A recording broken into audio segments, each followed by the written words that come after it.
کا مسلمان پہلے سے مختلف ہو گیا۔ پہلا مسلمان وہ حقیقت کو دیکھا کرتا، آج کا مسلمان مجاز کا خوگر ہو گیا، انداز بدل گیا۔ پہلے کا مسلمان باطن پر توجہ دیتا تھا، آج کا مسلمان ظاہر کی ٹیپ ٹاپ کے ساتھ زندگی کو بسر کرنے پر ناز کرتا ہے۔ پہلے کا مسلمان اپنی خلوتوں کی صفائی کرتا تھا، آج کا مسلمان جلوتوں کے اندر اپنا رنگ بکھیرتا ہوا نظر آتا ہے۔ پہلے کا مسلمان علم کے فروغ کے لیے کوشاں رہتا، آج کا مسلمان خود بھی جہالت میں ڈوبا اور دوسروں کو بھی جہالت کی طرف لے کر جانے کے لیے تیار۔ پہلے کا مسلمان وہ تقویٰ کو اپنا اوڑھنا اور بچھونا سمجھتا تھا، آج کا مسلمان ظاہر کے لباس کو ہی سب کچھ قرار دے رہا ہے۔ بالکل اسی طرح پہلے کا مسلمان یہ معیار کو دیکھا کرتا تھا، پہلے کا مسلمان معیار کو دیکھا کرتا تھا، آج کا مسلمان مقدار کو دیکھا کرتا ہے۔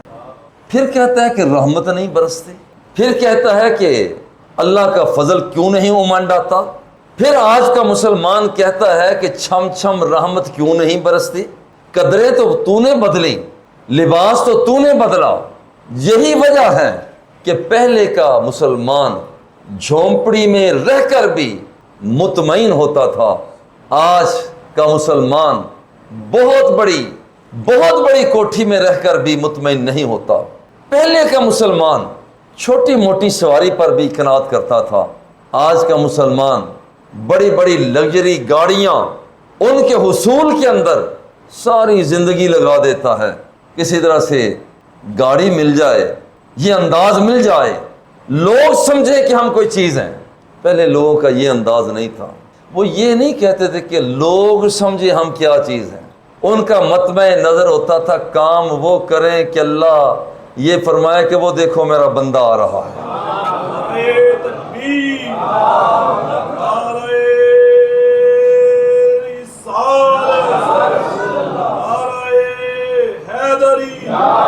اللہ محمد چار یار حاجی خواجہ کتب فرید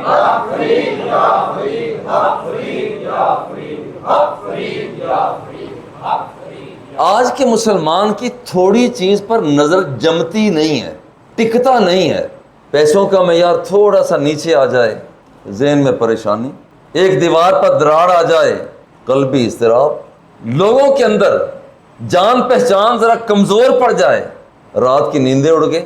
آج کا مسلمان پہلے سے مختلف ہو گیا۔ یہی علامہ اقبال نے فرمایا، تیرے دریا میں طوفان کیوں نہیں ہے، خودی تیری مسلمان کیوں نہیں ہے، ابس ہے شکوائے تقدیر یزداں، تو خود تقدیر یزداں کیوں نہیں ہے۔ آج کا مسلمان یہ کہتا ہے کہ میں رب کی رحمت کا منتظر ہوں، آتی نہیں ہے۔ پہلے کا مسلمان یہ تھا جہاں بھی ہوتا تھا رب کی رحمت اس کو ڈھونڈ لیا کرتی تھی۔ یہ فرق ہے۔ قدریں تو ہم نے بدل دی، سکہ کھوٹا ہمارا ہو اور کہیں دکاندار سودا صحیح نہیں دیتا، سونا ہمارا مشکوک، کہتے ہیں سنار پہلے پورے پیسے نہیں دیتا، لوہا ہمارا کمزور اور کہیں ٹی آر گارڈر ہمارے کام کے نہیں ہیں۔ بھئی کمزوری تو ہماری ہے نا، ہم نے جو چھوٹی موٹی چیزیں تھیں انہیں سمجھا یا کچھ بھی نہیں ہے۔ آج یہی سب سے بڑا ہمارا نقص ہے، وہ معمولی چیزوں کو سمجھا کچھ بھی نہیں ہے، زیادہ کی تلاش میں ہو گئے، یہیں سے انداز بدل گئے۔ اللہ جل جلالہ ارشاد فرماتا ہے بل اکثرہم لا یعقلون، لوگ تو تھے نا، فرماتا ہے عقل والے تھوڑے ہیں، بے عقلے زیادہ ہیں۔ اب ہمارا ٹرینڈ بدل گیا کہ جدھر زیادہ ہیں یار دیکھو زیادہ آدمی کدھر ہیں ادھر چلے جاؤ۔ آج ہماری جمہوریت کیا بتاتی ہے؟ جمہوریت بھی یہی بتاتی ہے بھائی جدھر آدمی زیادہ ہیں وہی ٹھیک ہے، مگر یاد رکھنا کہ اسلام کی جمہوریت یہ نہیں بتاتی، اسلام کی شورائیت یہ نہیں بتاتی کہ جہاں زیادہ لوگ ہیں وہی حق ہے، جہاں پر پیسے والے ہیں وہی حق ہے، جہاں پر کوٹھیوں والے کاروں والے امیر لوگ ہیں وہی حق ہے۔ اسلام یہ بتاتا ہے اگرچہ بت ہیں جماعت کی آستینوں میں، اگرچہ بت ہیں جماعت کی آستینوں میں مجھے ہے حکم اذاں لا الہ الا اللہ۔ حضرت ابراہیم علیہ السلام وہ کتنے بندے تھے؟ ایک وہ تھے، ایک ان کی بیوی۔ آگے بڑھ رہے ہیں، آپ کا نام اب بھی زندہ ہے، مگر نمرود کا نام کہاں گیا؟ موسیٰ آج بھی زندہ ہے، فرعون کہاں گیا؟ لوط علیہ السلام آج بھی زندہ ہے، سدوم کہاں گئے؟ آمینہ کا لال آج بھی حیات ہے، ابو جہل کہاں گیا؟ عتبہ کہاں گیا؟ شیبہ کہاں گیا؟ وہ سارے اپنی موت مر گئے، یزید اپنی موت مر گیا، اور حسین آج بھی زندہ ہے۔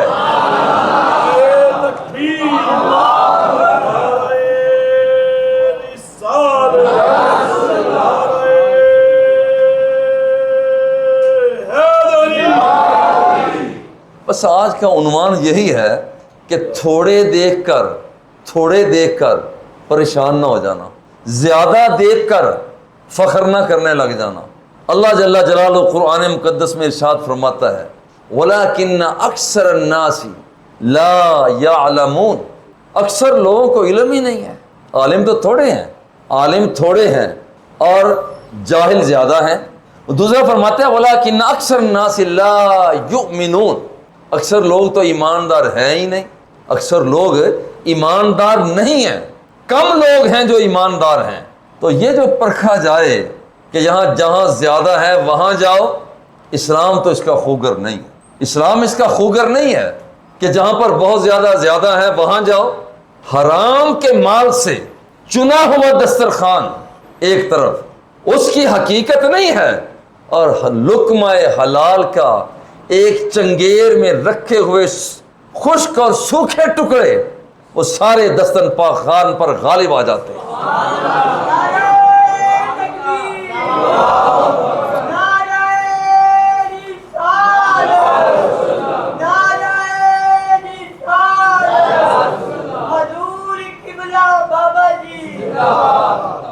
یہ دیکھیں، قلیل اور کثیر کے حوالہ سے کبھی بھی کسی کثرت والے مال کر رکھنے والے، کثیر مال رکھنے والے کو اس وجہ سے اپنا مقتدا نہ بنا لینا، یار بڑے پیسے والا ہے۔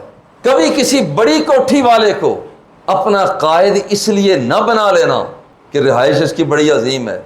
بہت بڑا جاہو جلال رکھنے والے کو اپنا لیڈر نہ بنا لینا، یار اس کا طوطی بولتا ہے۔ میں پوچھتا ہوں، بلال حبشی کے کتنی کوٹھیاں تھیں؟ بلال حبشی کی کتنی کوٹھیاں تھیں؟ کتنی سواریاں تھیں؟ وہ کتنے پہناوے تھے؟ وہ کتنا ان کا دنیا کے اندر طوطی بولتا تھا؟ وہ سادہ سا بندہ تھا، کالے رنگ کا بندہ تھا، ناک اس کی چمٹی تھی، ہونٹ اس کے موٹے تھے، اور ان کا آقا بھی کوڑے مار مار کر اپنے گھر سے دور کر دیا تھا، مگر حال یہاں تک تھا کہ آمنہ کے لال نے فرمایا میرے پیارے بلال، چلتا تو مدینے کی گلیوں میں ہے، تیرے قدموں کی آواز جنت الفردوس میں سنائی دیتی۔ یہ مقام ہے، یہ مقام۔ بلال کی تجوریاں بھری ہوئی تھی، ذرا غور تو کریں۔ اور عمر فاروق بھی کہا کرتے تھے میرا سیدی بلال آ گیا۔ بڑے بڑے تخت والے، بڑے بڑے تاج والے، بڑے بڑے شان والے، بڑی بڑی شوکت والے اس کالے رنگ والے پر اپنا گورا رنگ لٹاتے ہوئے نظر آتے ہیں،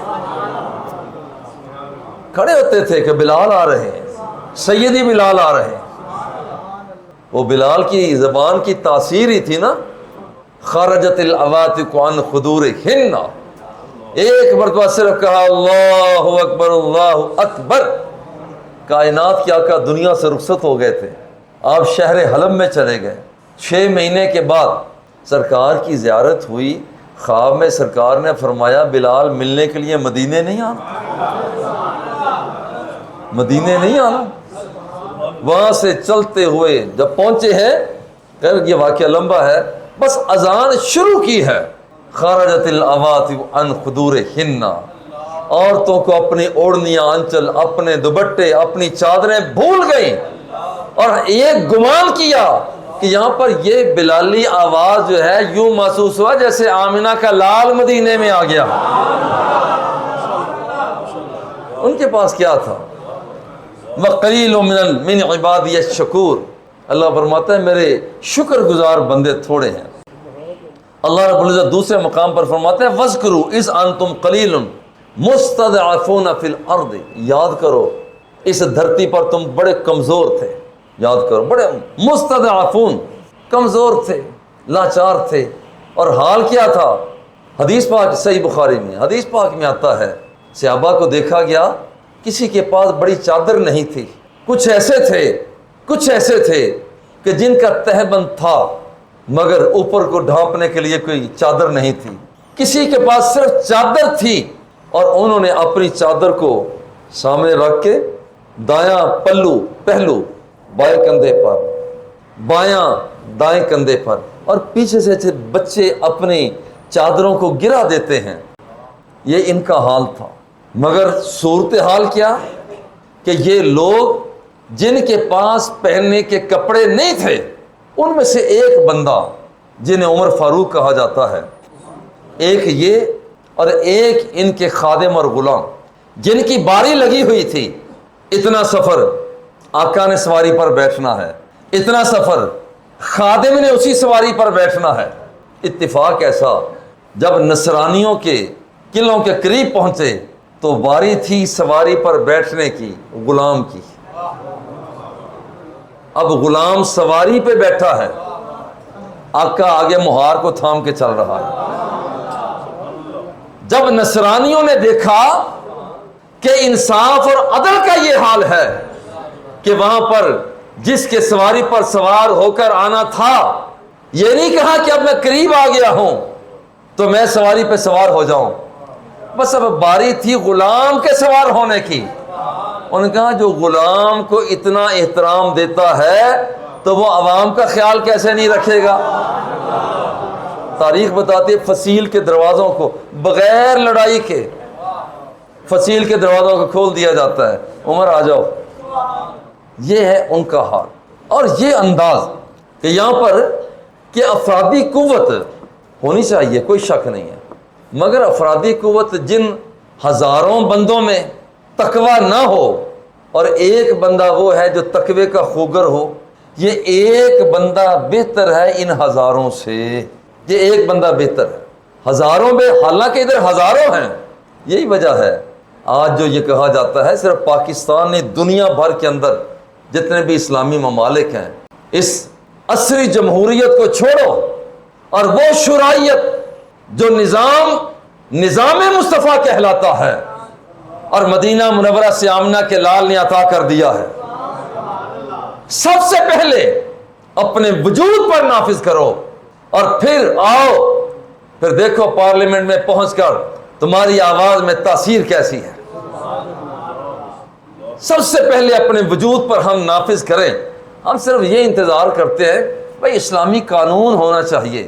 کیا تیری آنکھوں میں حیا کا اسلام ہے؟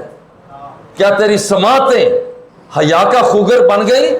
کیا تیرا اخذ و بطش پکڑنے کا حال کیا اس مقام تک پہنچ گیا کہ تو نے ظلم کو جھٹک دیا اور عدل کو تو نے اپنے ہاتھ میں تھام لیا؟ کیا تو وفا کا جھنڈا ہاتھ میں لے کر چل رہا ہے؟ سب سے پہلے اپنے وجود پر اسلام کو نافذ کیا جائے. پھر یہاں پر دوسری طرف آیا پھر نظام کی بات ہے. اور جب بندہ اپنے وجود پر ایمان کو نافذ کرتا ہے پھر اس بندے کا سٹیٹس ہی بدل جاتا ہے. پھر ایک بندہ ساتھیوں سے پوچھتا ہے مجھے یہ بتاؤ کہ لوگ کیوں کھڑے ہوئے ہیں؟ ان کا بھئی آگے ایک وحشی قسم کا جانور ہے وہ راستہ روک کر بیٹھا ہوا ہے. ادھر صحابی رسول آگے بڑھتے ہیں، کہتے ہیں یہ کون سی بات ہے؟ اب ذرا غور کرنا. صرف ایک جملہ بولا کہ میں غلام مصطفیٰ بول رہا ہوں،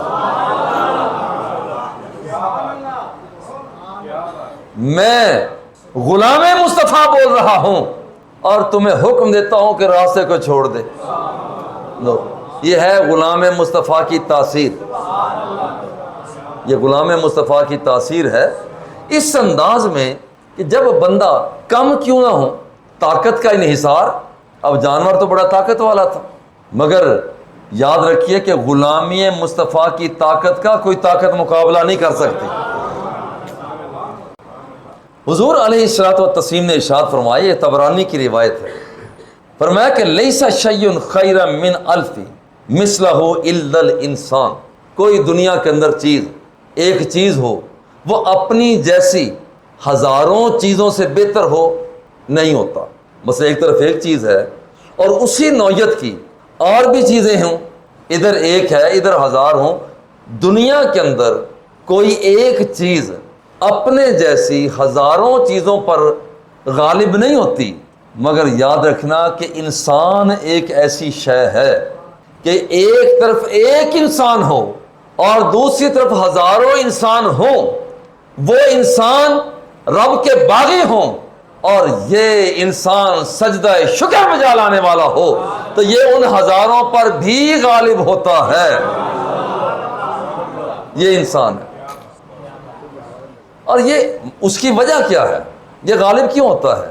یہ چھوٹے چھوٹے بچے ہوتے ہیں. یہ چھوٹا سا بچہ بیٹھا ہے، یہ اکیلا میں نے کبھی نہیں اسے دیکھا، اپنے بابا کے ساتھ مل کر آ گیا. یہاں سے کتنے بچے ہیں، چھوٹے چھوٹے بچے ہوتے ہیں، امریکہ پہنچ جاتے ہیں، جاپان پہنچ جاتے ہیں، آسٹریلیا پہنچ گئے.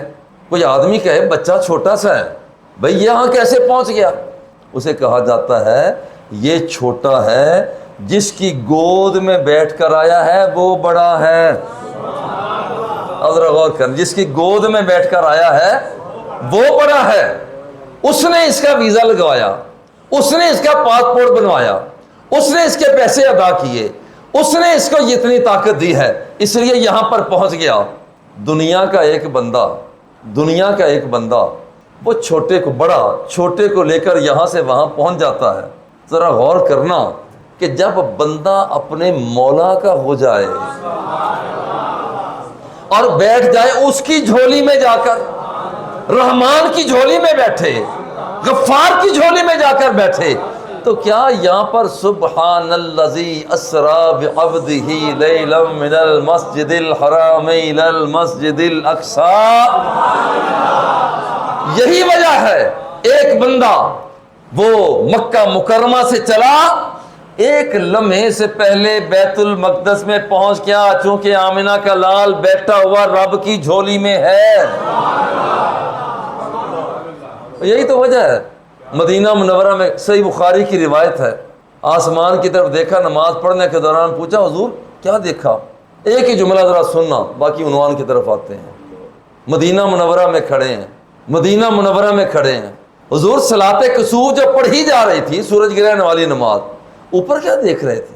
اور میں بس تھوڑی سی نظر اوپر چلی گئی تھی. اچھا حضور کہاں چلی گئی تھی؟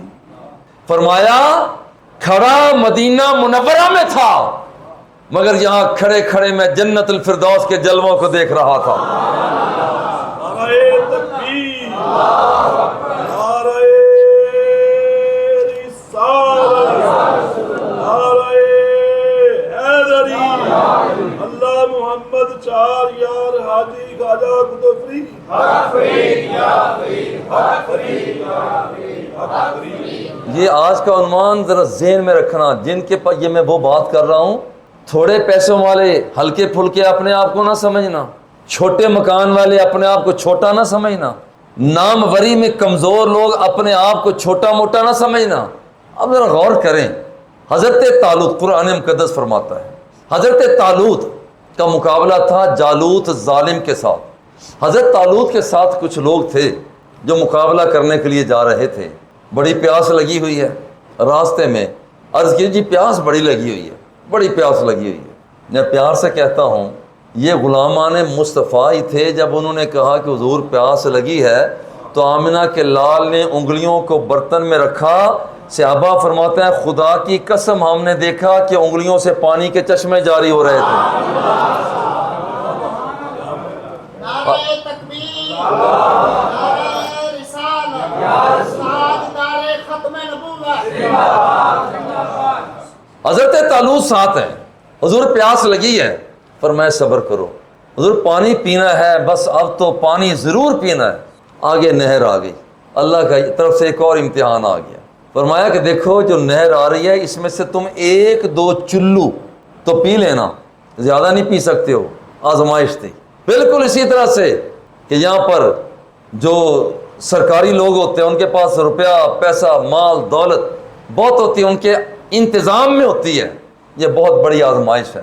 تھوڑا سا رنگ اسی رنگ میں ڈھل گیا، رنگ گندا ہو گیا، اور وہ لوگ بلندیوں پہ فائز ہو جاتے ہیں جو یہ کہہ کے آگے بڑھ جاتے ہیں تخت سکندری پہ وہ تھوکتے نہیں ہیں، بستر لگا ہوا ہے جن کا تیری گلی میں، وہ لوگ بڑھ جاتے ہیں۔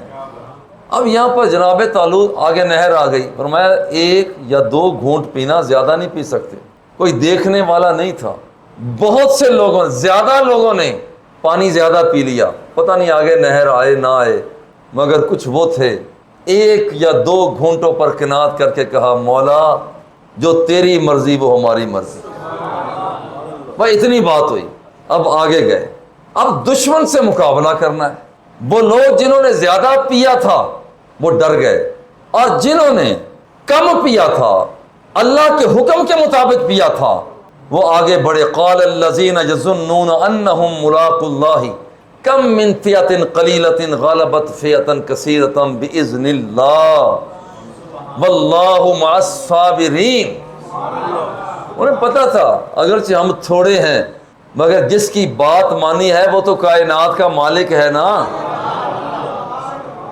ہم کمزور ہیں مگر جس کا حکم مانا ہے وہ تو طاقت والا ہے نا،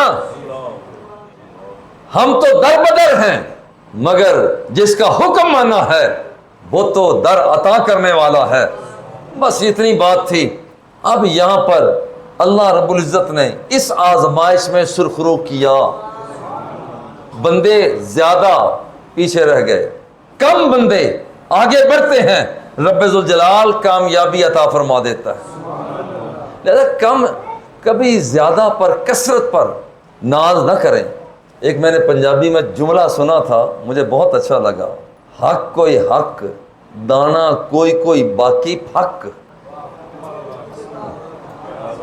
اب جو آپ نے دیکھا ہوگا یہ شیلر لگے ہوتے ہیں، باہر کتنا بھوسا پڑا ہوتا ہے، اتنا بھوسا پڑا ہوتا ہے، اور اندر 10-20 بوریاں ہوتی ہیں۔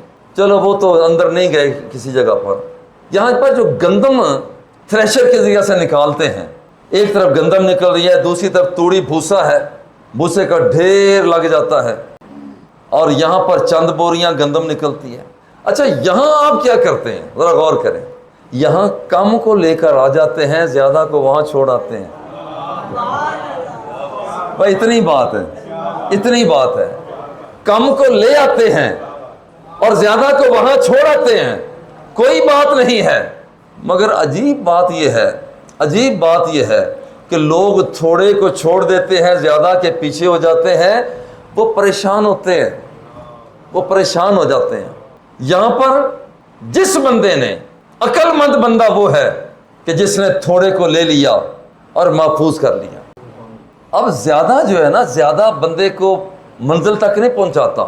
حضرت بابا فرید الدین گنج شکر مسعود رحمہ اللہ آپ فرماتے ہیں گڑ شکر نبات ماکھیو ماجھا دودھ، یہ پنجابی کا جملہ ہے، گڑ شکر نبات ماکھیو ماجھا دودھ، گڑ شکر نبات یہ گنا، ماکھی شہد، گائے بھینس کا دودھ، گڑ شکر نبات ماکھیو ماجھا دودھ، سبھے وستو مٹھیاں رب نہ پجن تدھ۔ ساری چیزیں میٹھی ہیں، مگر یاد رکھنا یہ ساری چیزیں تمہیں رب تک پہنچا نہیں سکتی ہیں۔ ساری چیزیں میٹھی ہیں مگر تمہیں رب تک پہنچا نہیں سکتی ہیں۔ اور ادھر دوسری طرف کیا ہے، حضرت ابو ہریرہ رضی اللہ تعالیٰ عنہ کا چہرہ اترا ہوا ہے، کچھ کھایا پیا نہیں ہے، ادھر سے آمنہ کے لال گزرتے ہیں، چہرے کو دیکھ کر فرمایا آ جاؤ، انہیں لے کر کاشانہ نبوت میں آ گئے۔ آگے ایک دودھ کا کٹورا پڑا ہوا تھا، حضرت ابو ہریرہ فرماتے ہیں میں نے کہا کہ کام بن گیا، مگر حضور نے فرمایا کہ ابو ہریرہ یہ جتنے اصحاب صفہ ہیں 70 بندے تھے کم از کم، جتنے بیٹھے ہیں سب کو پلاؤ، کیا تو میری تو امید وہاں پر دم توڑ گئی. میں نے کہا تھا کچھ مل جائے گا، وہ تو گیا کام.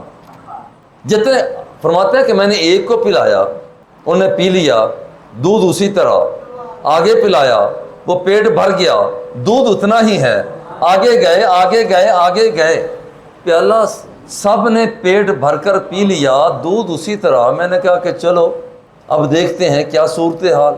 اب میں نے سوچا تھا کہ اب یہ بس ختم ہے، اتنے بندوں میں کیسے کام چلے گا. مگر جب سرکار کی بارگاہ میں پہنچے، سرکار نے خود فرمایا ابو ہریرہ لگتا ہے اب میں اور تم رہ گئے ہو. یہ پیار بھرا جملہ تھا، میں اور تم رہ گئے ہوں. اب دیکھیں ذرا، جو لوگ اس کی رضا پر راضی ہو جاتے ہیں تھوڑے پر، یہ تھوڑا تھا نا دودھ، تھوڑے پر قناعت کی. اللہ، اب کہتے ہیں سرکار نے فرمایا کہ ابو ہریرہ تم پیو. فرماتے ہیں میں نے پیا پیا پیا پیا اور خوب پیا. اب میں نے کہا حضور بس، اب حضور بھی تو حضور ہیں. حضور نے فرمایا ابو ہریرہ اور پیو. کہتے ہیں کہ میں نے پھر پینا شروع کر دیا. جب میں نے اپنے منہ سے اتار کر پیش کیا، میں نے کہا حضور بس. فرمایا اور پیو. یہ ہے پیار کی باتیں، یہ ہے محبت. اور گھروں میں رہنا بھی اسی طرح چاہیے. اور محبت نہیں ہے، کہتے ہیں کہ میں نے کہا حضور میں اب اس سے زیادہ پی نہیں سکتا. جب کہ میں حضور اس سے زیادہ پی نہیں سکتا. حضور علیہ الصلوۃ والسلام سب کا جھوٹا، سب صحابہ نے جس پیالے کو منہ لگا کر دودھ پیا تھا، سب صحابہ کرام کا جھوٹا آمنہ کے لال اب پی رہے ہیں. یہ ہے محبت کے سودے، یہ ہے پیار کے سودے. اور یہ مقام کم من فئۃ قلیلۃ غلبت فئۃ کثیرۃ، کتنی مرتبہ یہاں پر تھوڑی جماعتیں زیادہ جماعتوں پر غالب آ جاتی ہیں. یہ اس کی طرف سے آزمائش ہوتی ہے. ابراہیم علیہ السلام تھوڑے تھے، تنہا تھے.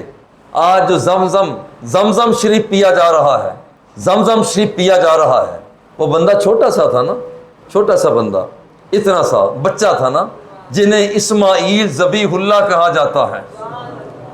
چھوٹا سا بچہ ہے مگر کام اتنا بڑا کرتا ہے کہ اپنی ایڑی کو زمین پر رگڑتا ہے، رب ذوالجلال چشمہ زمزم کو جاری کر دیتا ہے. یہ کام ہے. دیکھیے یہ آزمائشی دنیا ہے. اللہ فرماتا ہے جل جلالہ ام حسبتم ان تدخلوا الجنۃ ولما یاتکم مثل الذین خلوا من قبلکم مستهم البأساء والضراء وزلزلوا حتی یقول الرسول والذین آمنوا معه متی نصر اللہ الا ان نصر اللہ قریب. کیا سمجھتے ہو جنت تمہیں مفتی میں مل جائے گی؟ ابھی تک تو وہ پہلی آزمائشیں وہ ابھی آئی نہیں ہیں. ہوتا کیا تھا، آزمائش ہوتی، بندے تھوڑے بھی ہوتے، وہاں پر انہیں کہا جاتا کہ حق مانو، نہیں مانا. حدیث تفصیل کے ساتھ ہے. سر کے درمیان میں آرا رکھا جاتا، 2 حصوں میں تقسیم کر دیا جاتا، مگر صدائے حق کو پست نہ کیا جا سکا. غزوہ بدر میں آپ ذرا غور کریں، غزوہ بدر میں مسلمان تھوڑے کافر زیادہ، مسلمان تھوڑے کافر زیادہ. سامان حرب بھی مسلمانوں کی طرف کمزور ہے، کافروں کی طرف زیادہ، مگر جیت ان کی ہوئی جو تھوڑے تھے. کبھی تھوڑی چیز کو دیکھ کر دل تھوڑا نہ کر لینا، دل تھوڑا نہ کر لینا. اللہ رب العزت کی ذات، اس کی بارگاہ میں یہاں پر یہ جو تھوڑے تھے وہ زیادہ پر غالب آ گئے. غزوہ حنین میں کیا ہوا؟ مسلمان زیادہ کافر کم. مسلمانوں کے ذہن میں بات آ گئی آج تو جیت ہی جیت ہے، آج تو ہم زیادہ ہیں. جب ہم زیادہ ہیں تو پھر ظاہر پہلے تو تھوڑے تھے تو میدان مار گئے، آج تو ویسے ہی زیادہ ہیں. بس یہ ایک نشہ پیدا ہوا، پانسا بدلنا شروع ہو گیا. وہ مسلمان جو کثرت میں تھے پاؤں اکھڑ گئے، پاؤں اکھڑ گئے. جب دل میں خیال آیا کہ کام کثرت نہیں دیتی، کام کثرت نہیں دیتی، اور کام تو رب ذوالجلال کا فضل آتا ہے، بس اس کی طرف توجہ ہوئی، اب وہی لوگ جو پہلے بکھرے ہوئے تھے یکجا ہونا شروع ہو جاتے ہیں، جو ٹوٹے ہوئے تھے وہ جڑنا شروع ہو گئے، جو پسپائی میں تھے اب وہ بلندی کی طرف جانا شروع ہو جاتے ہیں۔ اب جن کا مقدر اب تک شکست ہو رہی تھی، رب ذوالجلال نے انہیں کامیابی سے ہمکنار کر دیا تھا۔ اب یہ کیا چیزیں ہیں؟ اب ذرا غور کریں، اگر کثرت کی یہ بہت بڑا کام ہوتا، آج تقریباً 1.5 ارب مسلمان ہیں، تقریباً 1.5 ارب مسلمان ہیں، 1.5 ارب مسلمان ہیں، مگر جا بجا کمزور، جا بجا تہی دامن، جا بجا آنکھوں کو خمیدہ کیے ہوئے، جا بجا اپنی جھولیوں کو پھیلائے ہوئے، جا بجا ظلم کا شکار، جا بجا اپنی استعداد کو ملفوف کیے ہوئے۔ حالانکہ 1.5 ارب کے تھوڑے تو نہیں ہیں، وہاں 313 کافی تھے پورے کفر کا مقابلہ کرنے کے لیے، اور یہاں 1.5 ارب کام نہیں آ رہے۔ وہ وجہ کیا ہے؟ یہ حضور علیہ الصلوۃ والتسلیم نے ارشاد فرمایا، حضرت ثوبان سا کے ساتھ، حضرت ثوبان رضی اللہ تعالی عنہ آپ بیان فرماتے ہیں، مسند احمد بن حنبل اور سنن ابی داؤد کی روایت ہے، یوشک ان تداعى علیکم الامم من کل افق، ایک وقت آئے گا ہر طرف سے قومیں تمہارے اوپر امنڈ آئیں گی اور تمہیں برباد کریں گی، کوئی ادھر سے کوئی ادھر سے، تم ان کے درمیان مقہور ہوگے، تم پریشان ہوگے، کما تداعى الاکلۃ الی قصعتها، جیسے پیالہ بڑا ہوتا ہے نا دسترخوان، اس پر کوئی ادھر سے آ گیا کوئی ادھر سے کھانے کے لیے آ گیا، تمہیں لوگ کھانے پینے کے لیے اکٹھے ہو جائیں گے۔ عرض کی حضور کیا اس وقت ہم تھوڑے ہوں گے؟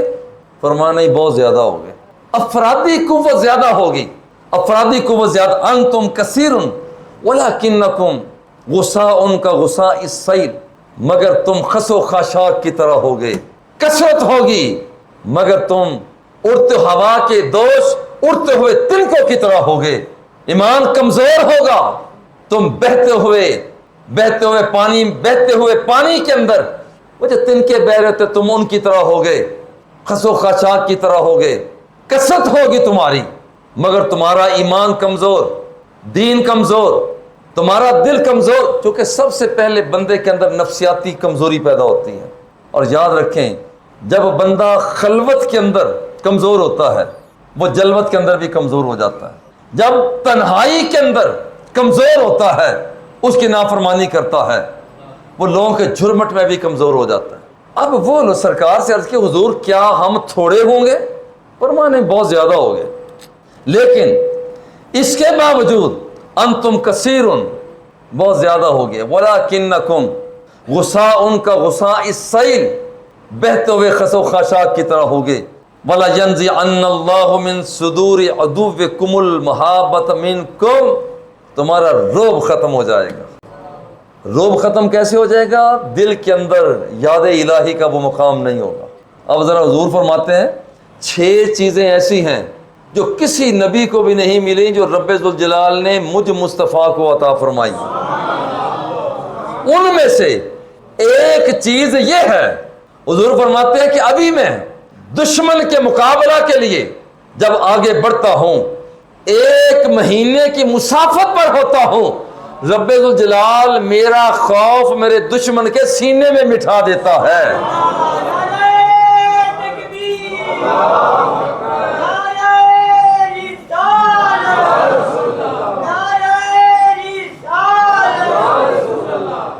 حضور نے فرمایا یاد رکھنا، وَلَيَقْذِفَنَّ فِي قُلُوبِكُمُ الْوَهْنَ، اللہ تمہارے دل کے اندر وہن پیدا کر دے گا، یہ ایک بیماری ہے۔ عرض کہ حضور وہن کیا چیز ہے؟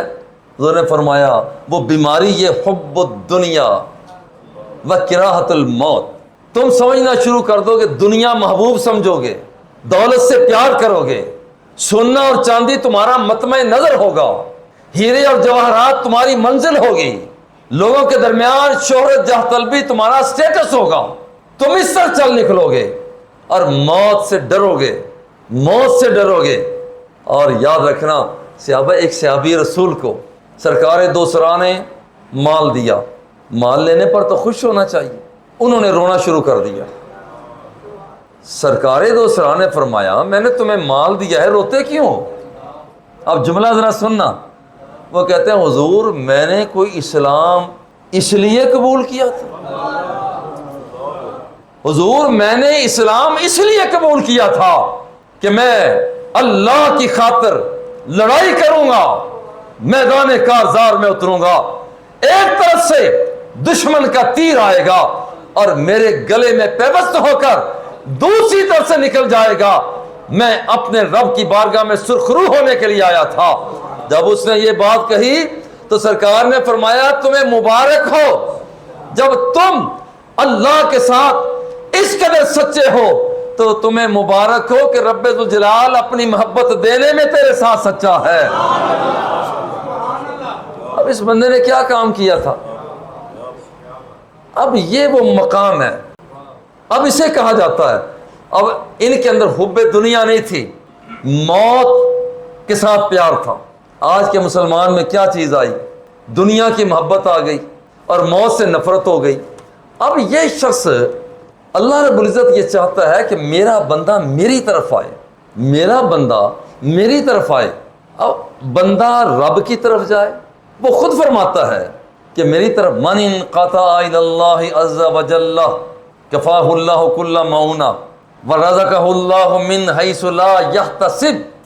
یہ دنیا کو ہٹانے کا اور رب ذوالجلال کی بارگاہ میں حاضر ہونے کا جو فائدہ، حضور فرماتے ہیں جو دنیا سے کٹ کر رب سے جڑ جاتا ہے، اللہ جل جلالہ اس بندے کے سارے دکھوں کو ٹال دیتا ہے۔ ایک بات، اور دوسری بات فرمایا وَرَزَقَهُ اللَّهُ مِنْ حَيْثُ لَا يَحْتَسِبُ۔ بندہ دولت کے پیچھے پیچھے پھرتا ہے، پیسے کے پیچھے بھاگتا ہے، کوٹھی اور کار کے پیچھے بھاگتا ہے، سٹیٹس اور مرتبے کے پیچھے بھاگتا ہے، مگر جب بندہ اس کا ہو جایا کرتا ہے تو کوٹھی بھی اس کے پیچھے بھاگتی ہے، دولت کی اس کے پیچھے بھاگتی ہے، اور تو اور رہا رب کی رحمت بھی اس کے پیچھے آ جایا کرتی ہے۔ اب یہ بندہ ادھر سے رحمت استقبال کرتی ہے، ادھر سے پشت پناہی کرتی ہے۔ یہ جو ہے نا کہ یہاں پر کمزوری کو کبھی درمیان میں حائل نہ ہونے دے۔ حضور کے صحابی تھے حضرت ابن مسعود رضی اللہ تعالیٰ عنہ، آپ درخت پہ چڑھے، نیچے سے دوسرے صحابہ نے دیکھ کر ہنسنا شروع کر دیا۔ اچھا ہنس کیوں رہے تھے؟ حضرت عبداللہ بن مسعود رضی اللہ تعالیٰ عنہ کی پنڈلیاں بہت پتلی پتلی تھیں، پنڈلیاں بہت پتلی پتلی پنڈلیاں تھیں۔ ان پتلی پنڈلیوں کو دیکھ کر جیسے دوستوں کو دیکھ کر ہنستے ہیں، مسکراتے ہیں، انہیں دیکھ کر مسکرانا سرکار نے دیکھ لیا۔ سرکار تو دل کے اندر دیکھ لیتے ہیں۔ واللہ لا یخفی علی رکوعکم ولا سجودکم ولا خضوعکم ولا خشوعکم۔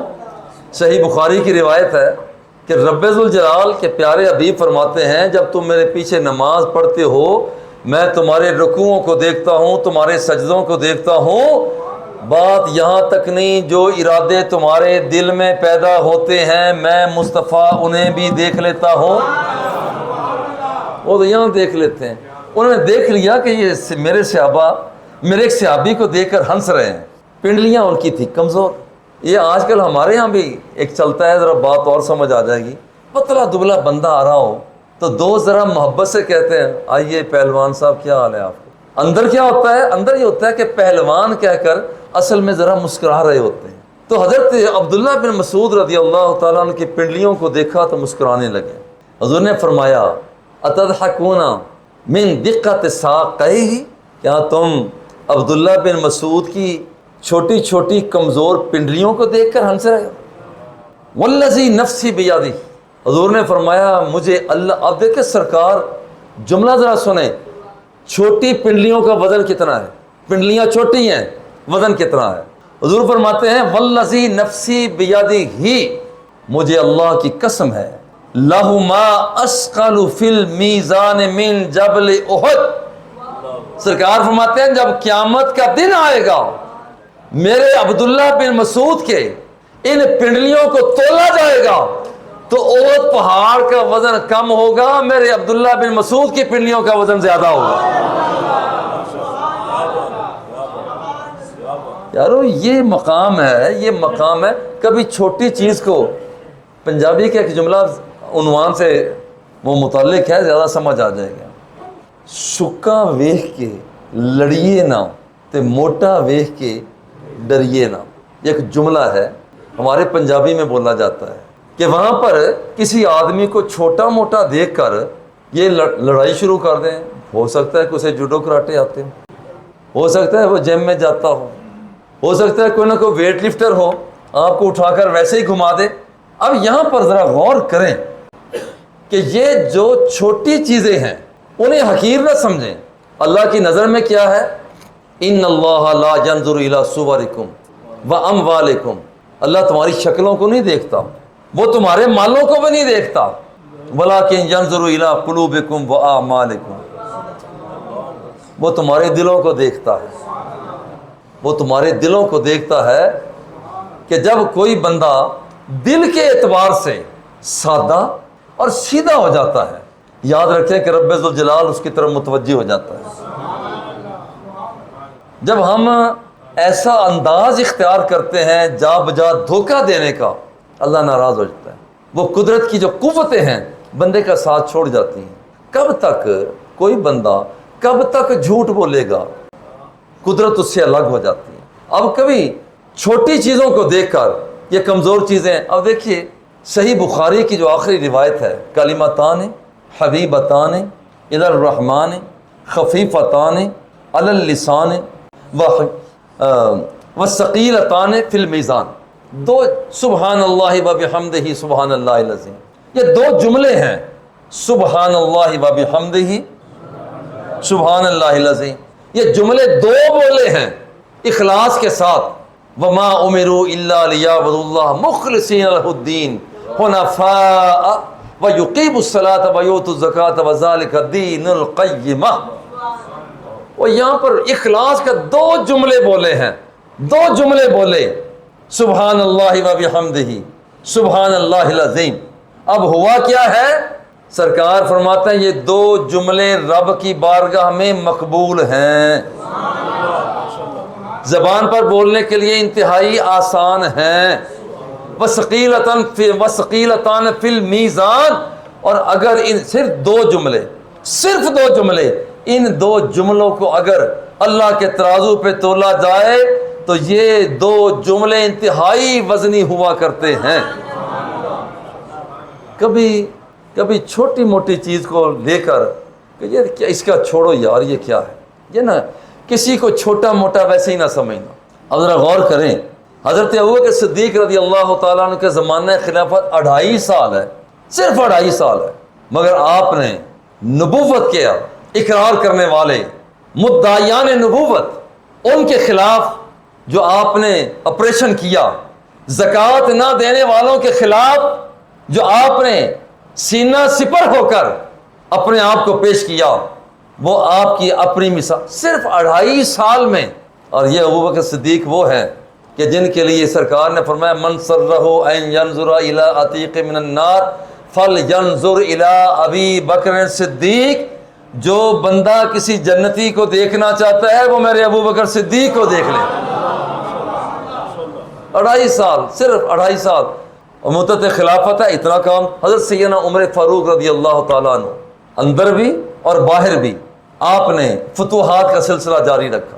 حضور سیدنا عمر بن عبدالعزیز جنہیں عمر ثانی کہا جاتا ہے، صرف 2.5 سال اور ایسی اصلاحات کو قائم کیا کہ آج بھی دنیا جب صرف 2.5 سال، میں پیار سے کہتا ہوں یہاں 5 سال 10 سال لوگ حکومت کرتے ہیں اور لوگ کہتے پھرتے ہیں جلت جلال تو آئی بلا کو ٹال تو، اور وہ 2.5 سال حکومت کرتے ہیں اور ابھی ان کا تقاضا ہوتا ہے کہ یا اللہ ان کی عمر کو اور بھی دراز کرنا، یا اللہ ان کا سایہ عاطفت رکھنا. یہ مقام ان کا. حضرت امام شافعی کی عمر مبارک صرف 54 سال ہے، صرف 54 سال، 54 سال 54 ایئرز، صرف 54 سال ہے. آج دنیا کے اندر لوگ امام شافعی کا نام ادب و احترام سے لیتے ہیں. ہم حضرات دیکھیں، ہم چھوٹی چھوٹی چیزوں سے فائدہ لے سکتے ہیں. امام غزالی یہ تو جانتے ہیں امام غزالی کی عمر پاک صرف 55 برس اور ہر طرف غزالی غزالی ہو رہی ہے. امام نووی کی عمر مبارک صرف 45 سال، صرف 45 سال، اور آپ نے جتنا کام کیا دنیا ورطہ حیرت میں گم ہے. اس لیے یہاں پر کوئی بھی شخص یہ نہ کہے کہ یہاں پر قلت ہے، یہاں پر کمزوریاں ہیں، حالات کمزور ہیں. دیکھو جو لوگ، اللہ جل جلالہ فرماتا ہے بل اکثرہم لا یعقلون، اکثر لوگ ہوتے ہی بیوقوف ہیں، اکثر لوگ اب یہاں پر جو ہماری موجودہ جمہوریت ہے اپنے طور پر فیصلہ کریں کہ بھئی یہاں پر ایک بات جب اکثریت ایک طرف ہو جائے اور دوسری طرف کم ہو، کہتے جی وہ پاس ہو گیا قانون. یہ پیچھے ہم نے دیکھا، ہماری آنکھوں نے دیکھا حقوق نسواں بل پرویز مشرف کے دور میں کس وقت وحشت کے ساتھ آگے بڑھا. مرد عورت دونوں اپنے انداز میں اگر ان کی ہم آنگی ہو جائے کوئی پوچھنے والا نہ ہو، یہ تو اسلام نہیں ہے. اگر ساری پارلیمنٹ ایک طرف ہو جائے، سارے انسان ایک طرف ہو جائے، تو یاد رکھنا کہ نبی کا جھنڈا پھر بھی بلند ہے. جب تک نظام مصطفیٰ کو رائج نہیں کیا جاتا، جب تک آمنہ کے لال کے دیے ہوئے ضابطوں پر نافذ نہیں کیا جاتا، جب تک انہیں گلی محلوں میں اپنی قوت عقل، غضب اور شہوت پر نافذ نہیں کیا جاتا، جب تک اپنی قوت ذائقہ، شامہ، باصرہ، سامیہ، لامسہ پر نافذ نہیں کیا جاتا، جب تک آمنہ کے لال کا نظام گھروں میں نافذ نہیں کیا جاتا، پارلیمنٹ میں نافذ نہیں کیا جاتا، یہ زمین سونا بھی اگلے وہ تھوڑا ہے، یہ چیزیں تمہارا کچھ فائدہ نہ دے سکیں گی. اور اگر نظام مصطفیٰ کے ہوتے ہوئے اگر کچھ نہیں بھی نکلا، سونا نہیں بھی ملا، چاندی نہیں بھی ملا، اس محبوب کی ذرا یاد لاؤ جو اعلان فرماتے یا عائشہ لو شئت لصارت معی جبال الذہب، وہ ہاتھ پلے کچھ بھی نہیں ہے مگر میرا مصطفیٰ اعلان فرماتا ہے کہ اگر میں احد پہاڑ کو حکم دے دوں تو یہ سونے کا بن کر میرے اشارے پہ چلنا شروع ہو جائے گا.